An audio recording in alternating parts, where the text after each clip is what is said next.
Welcome back to the Friday 13th week and the horror big 3 reviews leading up to Halloween. For this kind of horror cast, I'm just going to kind of cover over part 2 up to the remake and just kind of cover each film rather rapidly, because the thing is with these films that they're basically all the same, just different kills, different people, and some different circumstances. It's really all the same. So let's start with part 2. Part 2 starts off with Alice living in her house after the events of part 1, after she decapitated Pamela, and she keeps having nightmares about the boy in the lake. Well, it turns out that boy in the lake is actually Jason Voorhees, who's now an adult apparently, which kind of makes it confusing if he was that really a hallucination, or has he been out in the woods, which they kind of show later in the film that he has kind of his own shack that he made. Instantly it's a negative because right off the bat they just kill Alice. Jason gets his revenge, and after he kills Alice, at least it takes away that one sense of continuity and just kind of starts off the new continuity with the same trend for each film. The trend being that a group of counselors either arrive to a new location around Crystal Lake. Well, the same thing kind of happens. Counselors, before they even open up shops for the kids, they're either having sex, drugs. It doesn't matter. It's the same formula as the first one, just now with Jason Voorhees rather than Pamela. Part 2 is good, probably better than the first one, more enjoyable because the kills are definitely different and more visceral. It introduces us to Jason Voorhees with his not iconic mask yet, but he did have a burlap sack mask and like coveralls. That's it. The good thing about this movie is that it does have a smart final girl. Alice was great, but the second one, Ginny, she has a psychological background and she uses that against Jason, and it works well, and I like that ending. Except for the fact that they use a jump scare ending again with Jason, this time unmasked, looking like a grown hobo. Which is weird because now let me lead into part 3. In part 3, Jason appears and he doesn't have any hair at all. It's supposed to take place the day after part 2, and part 2, he starts off and he looks for new clothes and he kills the 2 people there, finds a couple new digs, and now he's a bald dude with no beard, and he's just actually 2 times bigger than he was in the last movie. And again, same story, people show up, people die, drugs, sex. This time the main final girl is she's kind of just there to be. It's weird because they've made her to be a victim of Jason in the past, as if as if she survived him before with her flashbacks. But in the flashbacks they show him having the outfit he has on now in the current film, but I don't know, it's just a weird mess of continuity. Part 3 is a good entry, mainly because it introduced us to the new Jason and the more iconic Jason that we all know, with the hockey mask, button-up shirt, and slacks. Cleans up pretty well, I guess. And then after this, I feel like Friday was heading down a dark path of just rinse and repeat, which, funny enough, it did, but then the next one was supposed to cap it off in part 4, the final chapter. In part 4, it leads Jason on to be, again, the movie starts right off the end of the last one. It starts in the coroner's office the day after, or the same night rather, and Jason's meant to be dead. There are a couple new shots and nice shots in here that are well enjoyed.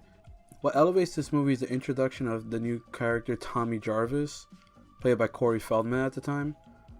His character can be reminiscent of the makeup effects artist for the first film and the fourth film, Tom Savini.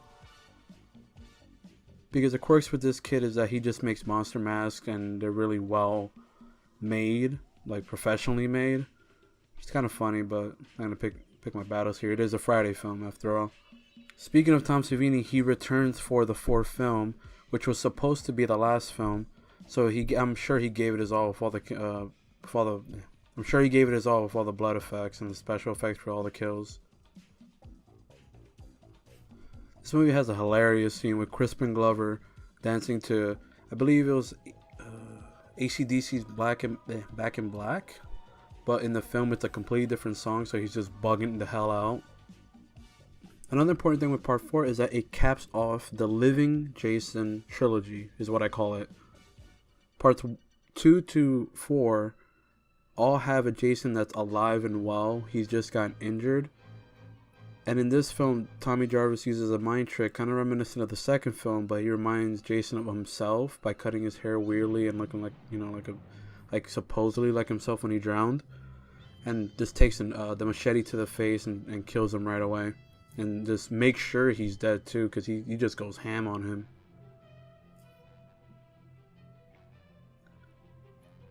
Capping off the Living Jason trilogy, we lead into part 5, The New Beginning. And, oh man. Okay, so The New Beginning it's not a bad film. It's actually directed by a porn director, but, which you can kind of tell with some scenes. But it's the second film in the Tommy Jarvis trilogy, because now we have a supposed like teenage, almost adult Tommy that's in a psychiatric ward ever since the events of part 4. And he's almost sidelined in the back, and he's delegated to almost a background character to all these lunatics at the camp asylum or whatever it's called.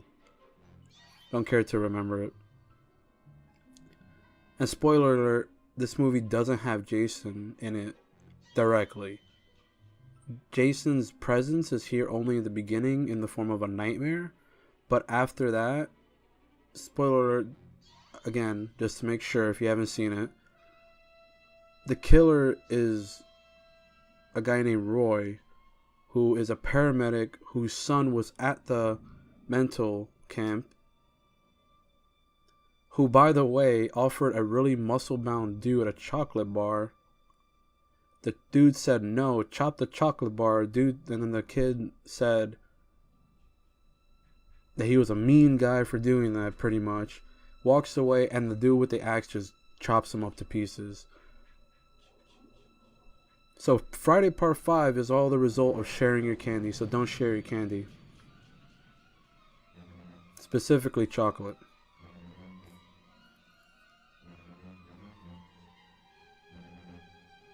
And now to my favorite Friday.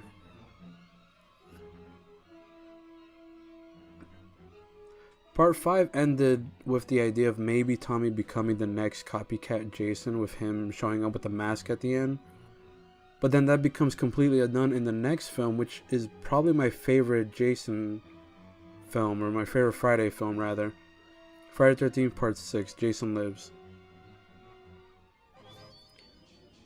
Jason Lives is again, it's by the numbers, but I think what makes Jason Lives work is that its self-aware dialogue knows it's a slasher and that it shouldn't take itself too seriously.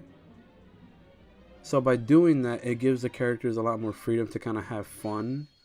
Not to mention that right off the bat this is also the ending of the Tommy Jarvis trilogy, with him being a full-fledged adult now.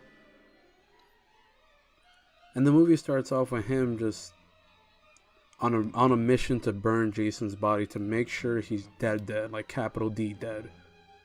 And when he gets to the cemetery with his friend Haas, he uncovers the body, and it's actually dead, but he just goes crazy and stabs it like crazy. And like some Frankenstein shit, Jason gets resurrected by a couple lightning bolts, and then now he's back. Now he's an undead super zombie. So this is the beginning of the undead Jason saga, I call it. And this movie, what makes it work is just the humor in general. Like, there's a kill with Jason, like, flinging a dude to a tree and, like, a happy face, and he's just holding the guy's arm. And, like, it's just also cool to see, like, someone opposing Jason in the film. And much like, as in, it's the closest thing we have to a protagonist in these movies, where we follow this character for 3 films to see where he goes, and for his final confrontation with Jason, only to bring him back to life and then put him back in the ground, or in the water in this movie. And this movie does have good characters in it, like the sheriff himself he's just amazing. He's a great character. He's funny, he's likable, he makes sense in this world.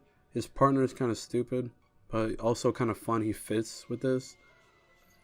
And then the sheriff's daughter works well with with Tommy because they have such, like, a good chemistry going on with this kind of fun party kind of vibe that they have.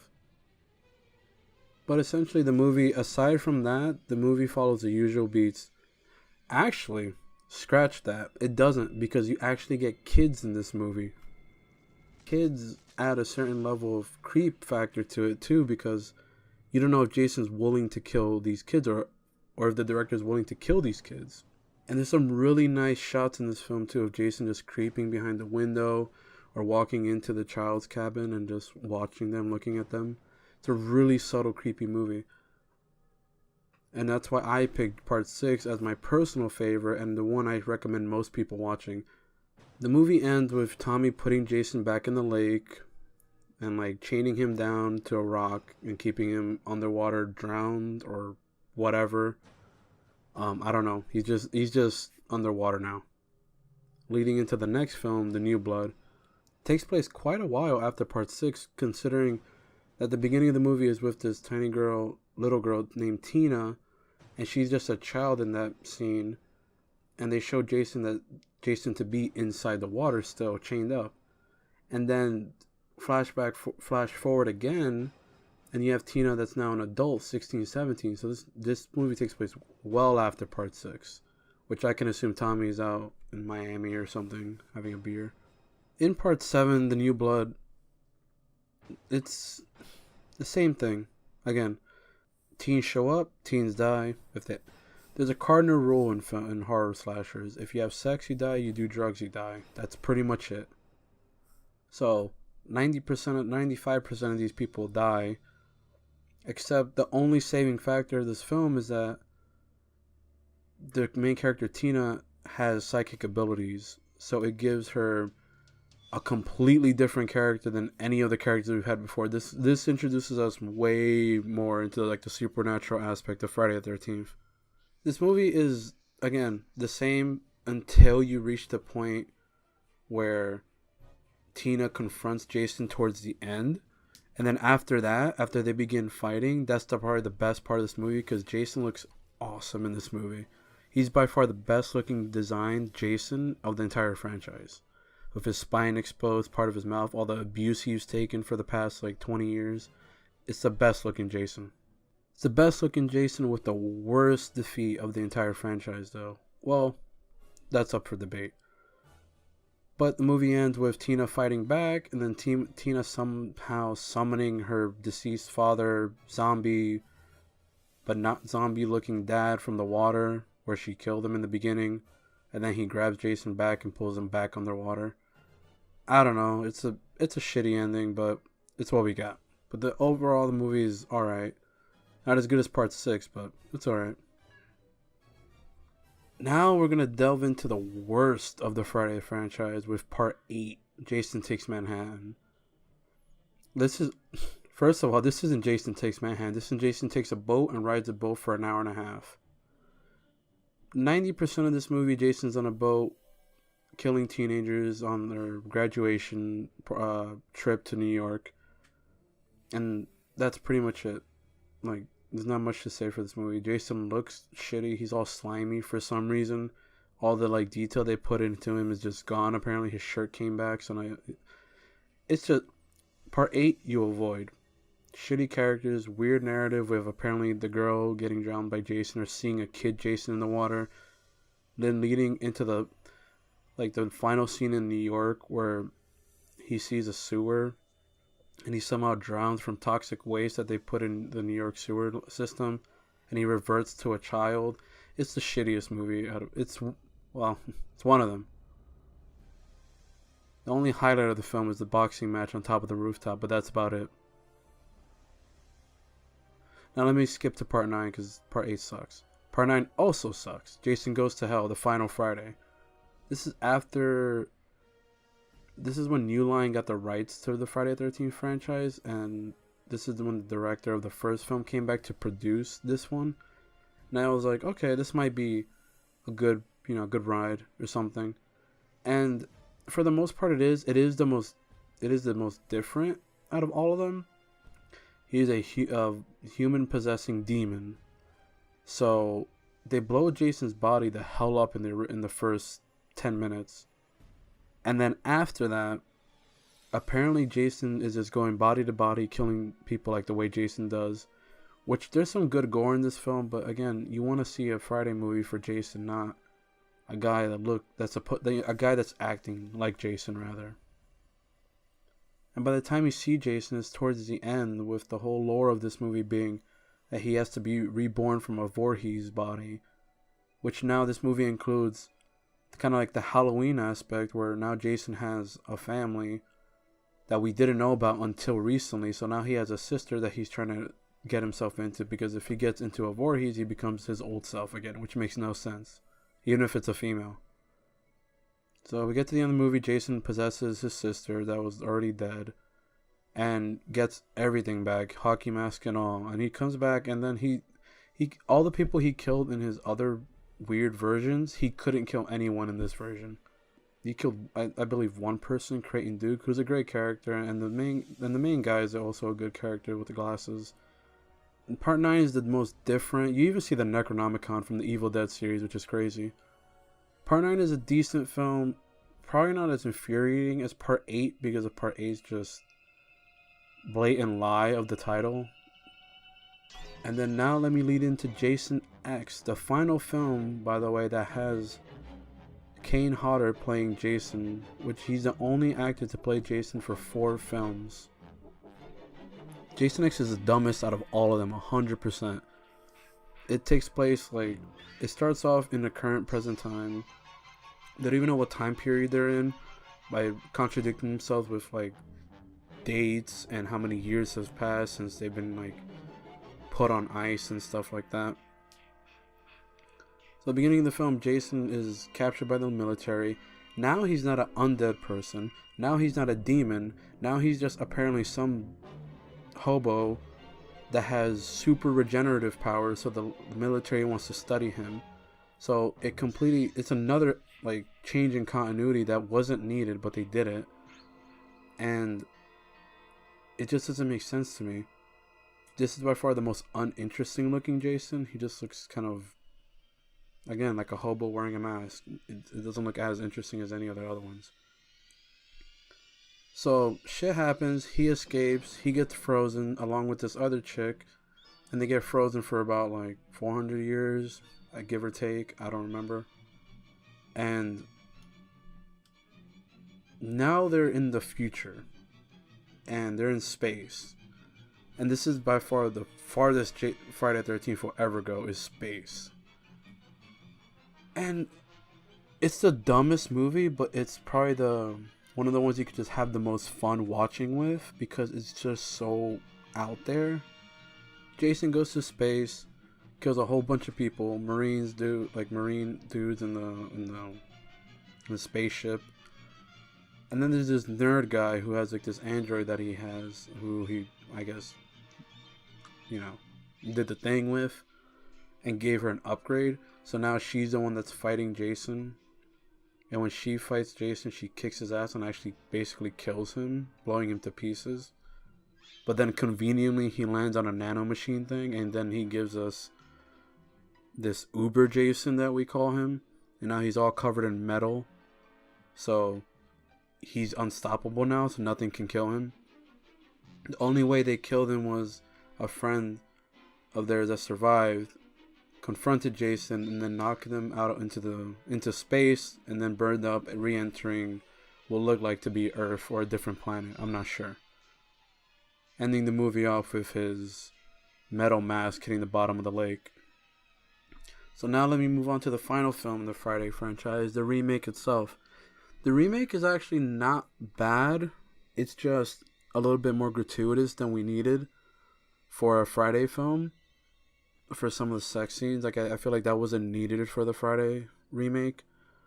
But what they did with Friday 13th 2009 was that they took the first 3 films and combined them into one, giving you the beginning is like really brief flashes of the Pamela situation where she got decapitated, but this time showing that Jason saw her get decapitated.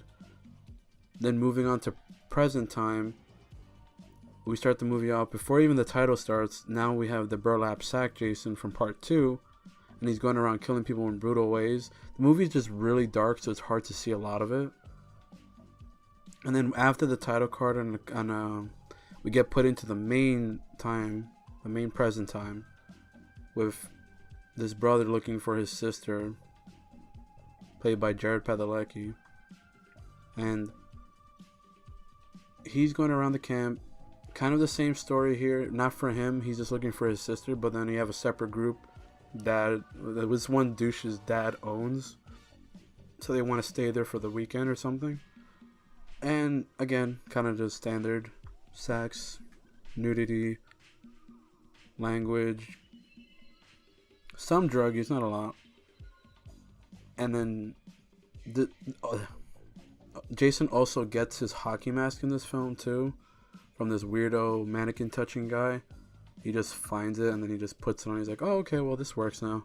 But aside from that, it's your standard Friday the 13th film. Can't give or take with it. A little bit more gratuitous than you would want, but it's still a solid movie in my opinion. It covers the first 3 movies pretty well and gives it a new spin. Not to mention, it gives us the most dangerous Jason in the entire series. It's up for grabs with the undead Jason from parts 7 and 6 with this Jason, because this Jason can run, sprint, has tunnels, he knows where he's at. He's like a Rambo Jason. He has traps, he lures people, he has a pinpoint accuracy. Bet you he has a great KD in Call of Duty. So, all in all, the Friday the 13th series is a good series to watch for Halloween, honestly. As much complaints as I did have for a lot of the films, it's a good film series to watch during the Halloween season because it kind of encapsulates the 80s era of slasher films more so than Halloween and even Nightmare on Elm Street. So it's definitely a series you should watch at least once or have it at least on in the background. I feel like it gives off that vibe for Halloween to have. This was Very Geek. Leave a like and comment down below and subscribe if you're new here. Next week I'll be covering the Nightmare on Elm Street franchise, covering the first film next Monday. Then I'll do a kind of similar thing and do a kind of podcast almost style of recording a series overview and retrospective for each film and going over each of them a little bit. Follow me on social media below, and also my friend that made this character select screen that I used in the previous video and this one as a background. He made it for me, so I appreciate if you guys follow his Instagram down below. Alright everyone, take care, see ya, and watch these movies if you want. Bye guys.